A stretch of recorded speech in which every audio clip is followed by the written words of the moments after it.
Assalamualaikum warahmatullahi wabarakatuh.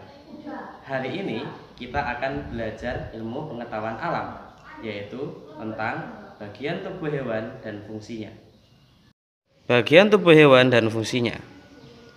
Hewan mempunyai ciri yang beragam. Untuk memudahkan mempelajarinya, hewan dikelompokkan menjadi berbagai jenis.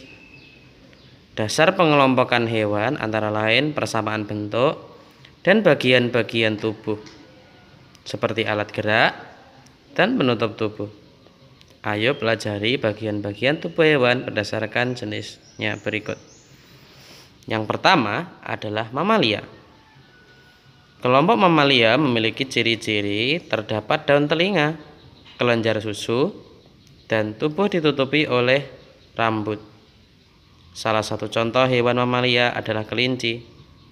Kelinci termasuk hewan mamalia yang hidup di darat. Bagian tubuh kelinci terdiri atas kepala, badan, kaki, dan ekor.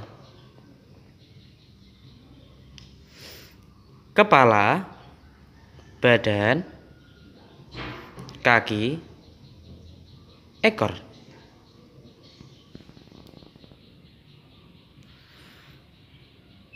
Bagian-bagian tubuh kelinci. Kelinci merupakan mamalia yang hidup di darat. Telinga yang panjang dan lebar untuk mendengar. Kaki depan, kaki belakang. Kaki belakang lebih kuat daripada kaki depan untuk membantunya melompat.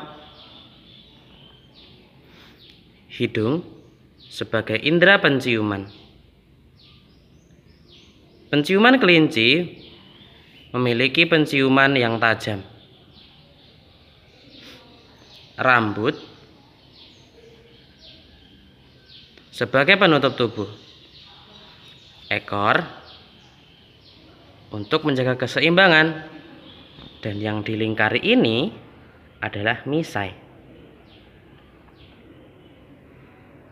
Hewan mamalia ada pula yang hidup di air, misalnya lumba-lumba dan dugong. Bentuk tubuh mamalia air berbeda dengan bentuk tubuh mamalia darat. Perhatikan bagian-bagian tubuh hewan mamalia air berikut. Lumba-lumba dan dugong tidak memiliki kaki sebagai alat gerak. Alat gerak kedua hewan tersebut adalah sirip. Lumba-lumba A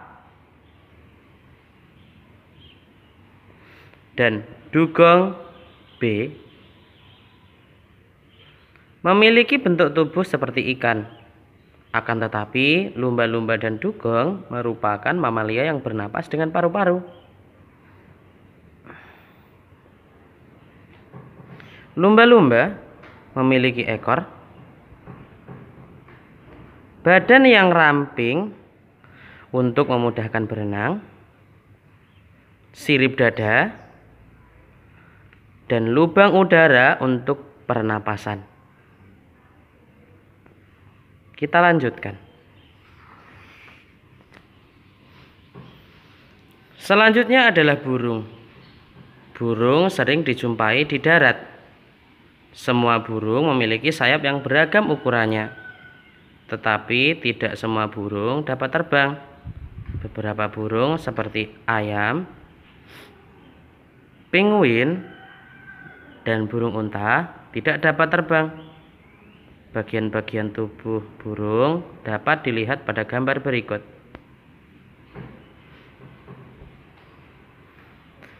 Yang pertama adalah paruh. Paruh disesuaikan dengan jenis makanan dan cara memperolehnya. Sayap untuk terbang. Kaki disesuaikan dengan fungsinya. Bisa untuk berenang, berjalan, bertengger, atau mencengkram. Bulu sebagai penutup tubuh agar dapat bertahan hidup pada suhu dingin. Ekor digunakan untuk menjaga keseimbangan burung ketika terbang. Ini ada juga gambar burung pipit. Banyak burung seperti pipit memiliki bulu dan paruh yang berwarna cerah.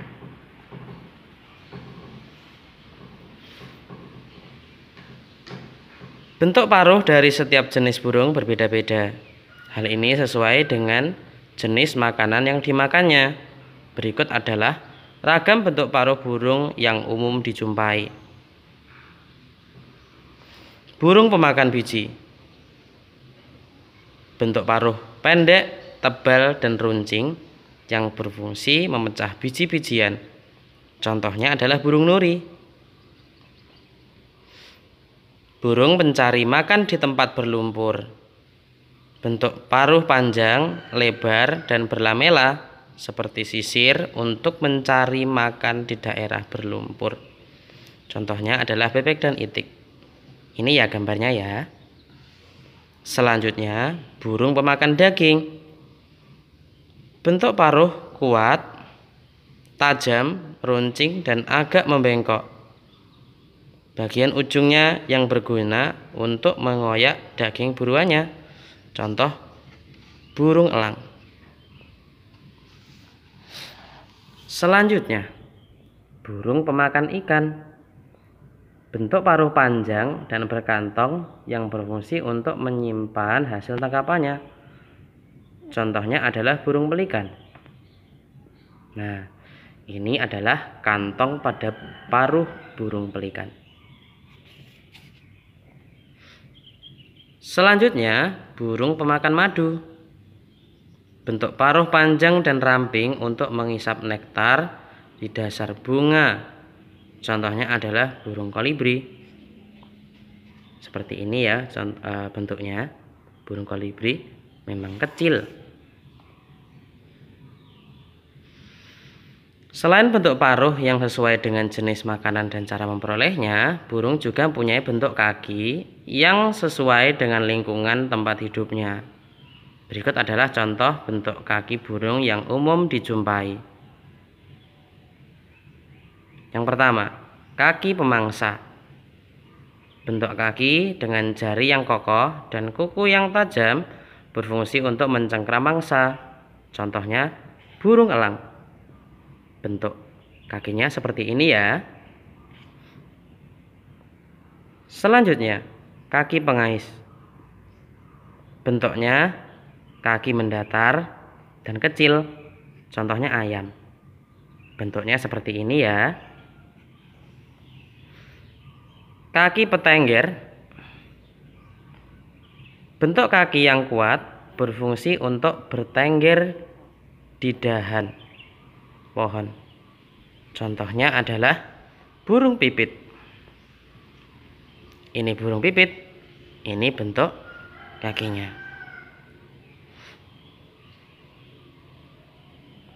Kaki perenang atau mencari makan di air. Bentuk kaki berselaput berfungsi untuk berenang di air atau di lumpur. Contohnya bebek. Ini bebek. Ini bentuk kakinya. Selanjutnya, kaki pemanjat. Bentuk kaki dengan dua jari mengarah ke depan. Dua jari lainnya mengarah ke belakang, berfungsi untuk memanjat pohon. Contohnya burung pelatuk. Ini dia, burung pelatuk. Kakinya bentuknya seperti ini ya. Oke, kita lanjutkan. Selanjutnya ada reptilia. Reptilia merupakan hewan melata yang memiliki kulit bersisik.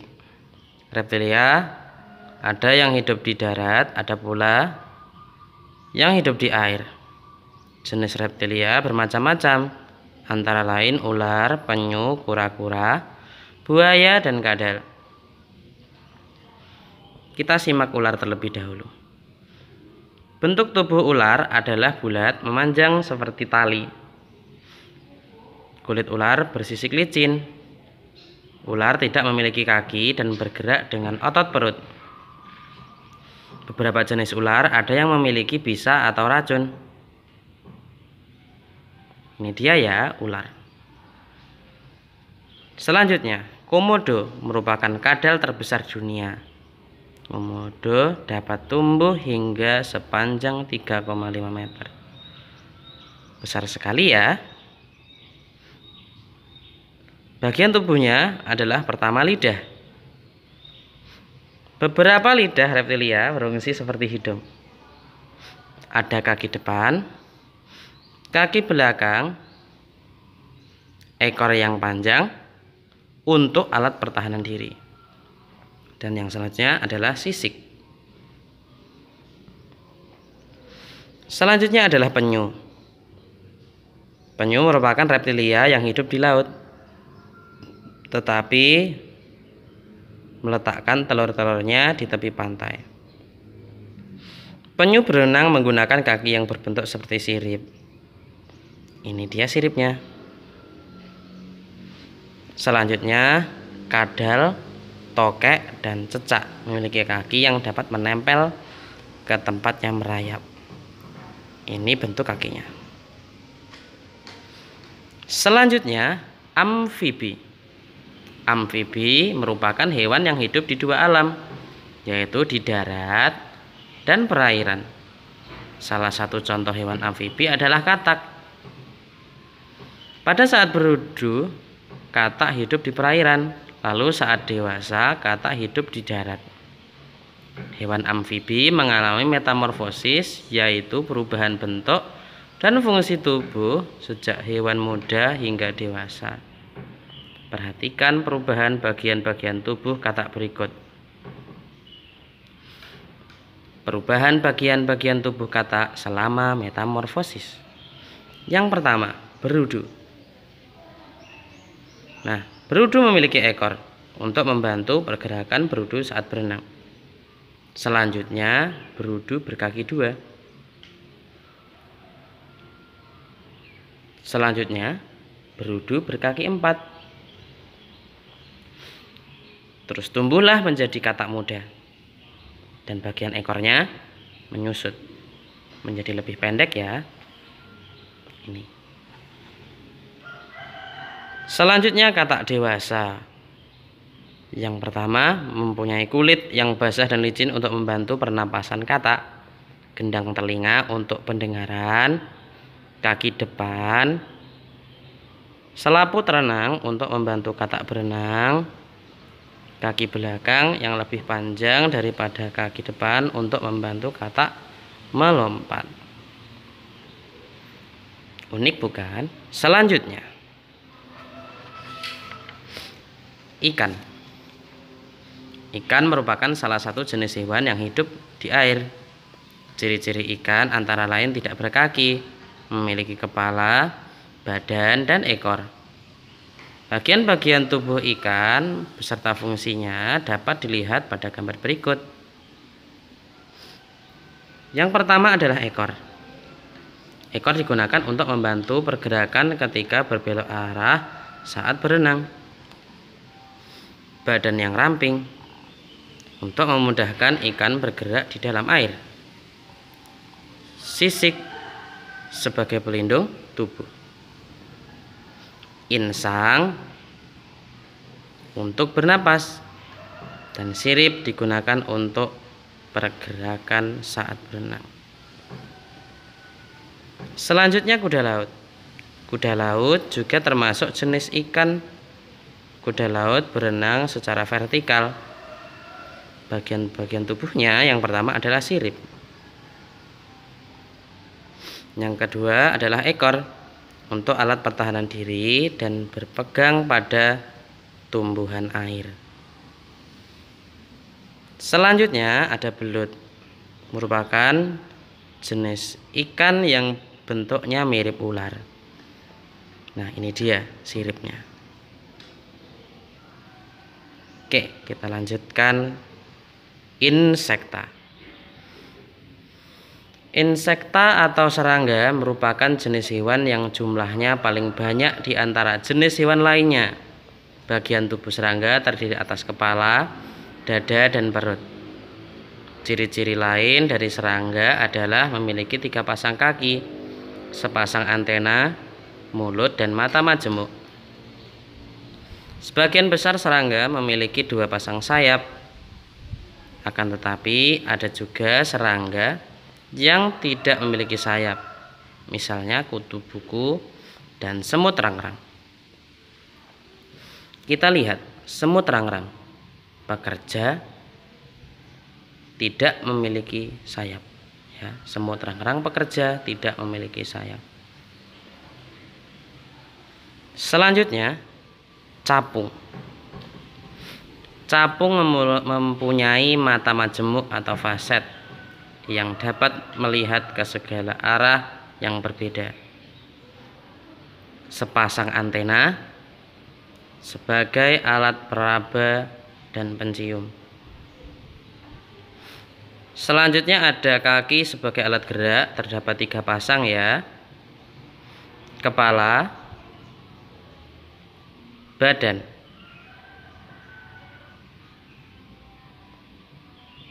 Selanjutnya ada perut. Ya, kita lanjutkan. Mulut serangga mempunyai bentuk yang sesuai dengan jenis makanannya. Bentuk mulut serangga dibedakan menjadi mulut penggigit dan pengunyah, mulut penusuk dan penghisap, serta mulut penjilat. Mulut penghisap dan penusuk pada nyamuk untuk menghisap darah. Ini dia. Mulut penggigit dan pengunyah pada belalang untuk memotong daun. Mulut penjilat pada lalat. Dan mulut penghisap pada kupu-kupu untuk menghisap madu. Oke, sampai di sini sudah jelas ya. Ini dia ada info sains. Beberapa jenis hewan seperti mamalia, reptilia, dan ikan memiliki gigi untuk menghancurkan makanan. Berdasarkan jenis makanan, kita dapat mengelompokkan hewan menjadi kelompok hewan herbivor, karnivor, dan omnivor. Herbivor merupakan kelompok hewan pemakan tumbuhan. Ini dia. Ciri hewan herbivor memiliki gigi geraham yang lebar dan kuat, serta gigi seri untuk memotong makanan. Contoh herbivor adalah keledai. Itu ya, keledai. Yang kedua, karnivor merupakan kelompok hewan pemakan daging. Ciri hewan karnivor yaitu memiliki gigi taring yang kuat untuk mencabik mangsa. Contoh karnivor adalah buaya. Ini dia buaya. Oke. Yang ketiga, omnivor merupakan kelompok hewan pemakan tumbuhan dan hewan lain. Ciri hewan omnivor yaitu mempunyai gigi seri, gigi taring, dan gigi geraham. Contoh omnivor adalah monyet. Itu dia. Oke ya. Mungkin cukup sekian hari ini. Kita lanjutkan materi berikutnya di pertemuan selanjutnya. Assalamualaikum warahmatullahi wabarakatuh.